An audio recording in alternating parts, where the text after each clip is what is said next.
শুভ সকাল বন্ধুরা, চলে আসলাম নতুন একটি ব্লগ নিয়ে। তোমরা কি কেমন আছো? আশা করছি ভালোই আছো। আমরাও মোটামুটি আছি। এই যে ঘুম থেকে উঠি কিচেনে চলে আসলাম, একটু রান্না করে নিচ্ছি। আজকে একটু গাজর ভাজি করব, বাবু খুবই ভালোবাসে। আর একটু ওর জন্য চিংড়ি মাছও রান্না করব, যেহেতু আজকে আমাদের স্কুলে আবার খাওয়াবে, লাঞ্চ করাবে। চেয়ারম্যান স্যার আছে, আমাদের পরীক্ষা শেষ তো, কিন্তু আমরা খেলে তো আর হবে না, নিজের খেলে তো হবে না, ওদের জন্য তো কিছু রেডি করে যেতে হবে। আর এই যে আমি চাটাও বসিয়ে দিয়েছি, নাস্তাটাও করে নেব। তাই চিন্তা করলাম যে বাবুর পছন্দের খাবার একটু রান্না করে নিই। ও আর ওর বাবা খাবে দুজন। এই যে গাজর ভাজিটা আমার হয়েই গেল, আর একটু চিংড়ি মাছ রান্না করব। মানে সব রান্নাই মানে আজকে সহজে যেগুলো রান্না করা যায় সেগুলোই করে নিলাম, কারণ ও কোনো মাছই খেতে চায় না। আবার ডিম কয়েকদিন খাওয়া হলো, এই জন্য ডিমও আর করলাম না।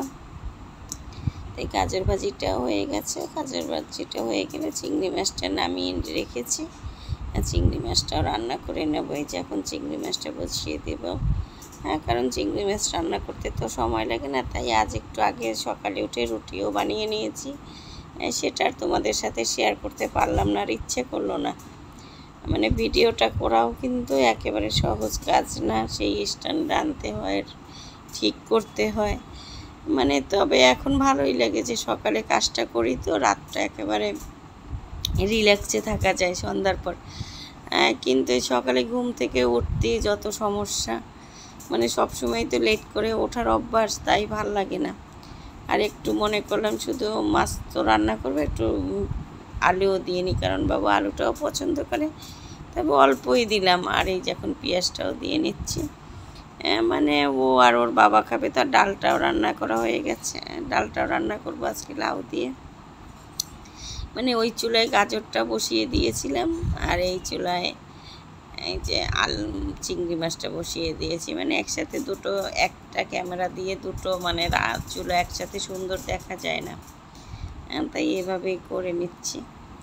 আর এখন একটু দিয়ে দিলাম হলুদের গুঁড়ো, ওই যে মশলা, ধনিয়ার গুঁড়ো টুড়ো এইসব যা, মানে কথাটা বলতে পারতেছি না আজকে, আবার গলাটা কেন জানি হঠাৎ করে ভেঙে গেল। এই যে মশলাগুলো দেয়া হয়ে গেল। মানে সবচেয়ে সহজ রান্না করা। আরও কোনো মাছও খেতে চায় না, কি আর করবো, তাই চিন্তা করলাম এটাই রান্না করে নিই। এই যে চিংড়ি মাছটা এখন দেয়া হয়ে গেছে। চিংড়ি মাছটা রান্না করতে সময় লাগবে না, ও তো মহা খুশি। তবে মনে করে গেলাম যে এর আগেও একদিন রান্না একটা ভাজি করছিলাম, মানে দ্বীপের বাবা একটু কেমন জানি, সে সামনে না থাকলে কি রান্না হলো না হলো সেটাও সে বুঝে না। তা আজকে আবার বাবুকেও বলে গেলাম যে আমি তো আস্তে আস্তে আমার একেবারে 4টাই বেজে গেছে। ওই যে লাউয়ের ডালটা হয়ে গেছে, ওটা সোমবার দিলেই হয়ে যাবে।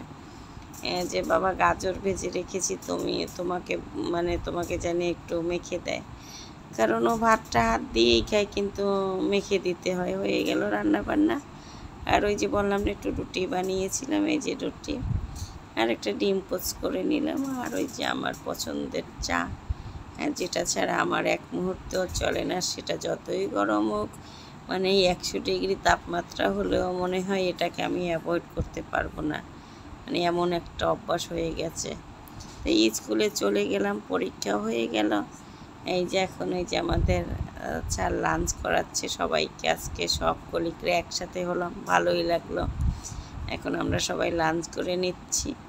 আর চিন্তা করলাম সবাই একসাথে যেহেতু হলাম, একটু ক্যামেরা বন্দিও করে নিই, একটু ক্যামেরা বন্দিও করে নিলাম। খাবারটা খুবই ভালো হয়েছে। আমাদের যে আপাটা রান্না করে তার রান্না ভালোই, চিকেন ছিল, ভাজি ছিল। আর ওই যে আমার ফাতেমা মিস, সে প্রতিদিনই আমার ব্লগ দেখে আর শুধু বলে যে তাকে আমি কেন খাই না। আর এটা পৃথিবী মিস, পাশে মুক্তি মিস, এই পাশে ইশরাত মিস। সবাই আসলে অনেক সময় তো ক্যামেরা দেখালে অনেকে লজ্জা পায় বা অনেক আনইজি ফিল করে, এই জন্য আর দেখালাম না। তা লাঞ্চও হয়ে গেল, অনেকটা সময় ছিলাম। ও চাও খেয়ে আসলাম স্কুল থেকে। এখন বাসায় চলে আসলাম, একটু ফ্রেশ হয়ে নিলাম। পরে দেখলাম আমটা একেবারে নষ্ট হয়ে যাচ্ছে, কি আর করে, তা আমটা কেটে নিচ্ছি। দীপ আর আমি দুজনে আমটা খেয়ে নেব, কারণ আমটা ভালো লাগেনি, ওই ফালুদা বানানোর জন্য আনা হয়েছিল।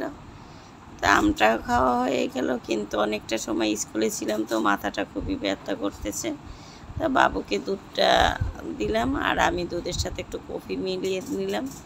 এটা এখন খেয়ে নেব। এই তো তাহলে আজকের ব্লগটা এখানেই শেষ করলাম। আমাদের শুধু খাওয়া আর খাওয়া, কতবার যে খাওয়া, সেটা কি আর বলবো। আমাদের খাওয়া ছাড়া কোনো গতি নেই। আর তোমরাও সবাই ভালো থাকবে। দেখা হবে পরবর্তী ব্লগে। আর আমার ব্লগগুলো যদি ভালো লাগে অবশ্যই একটু লাইক দিও, কমেন্ট করো। বিস্কুটের প্যাকেটটা নিয়েই বসে পড়লাম। আর আমার ইউটিউব চ্যানেলটা একটু ঘুরে আসবে। Bye bye, tata.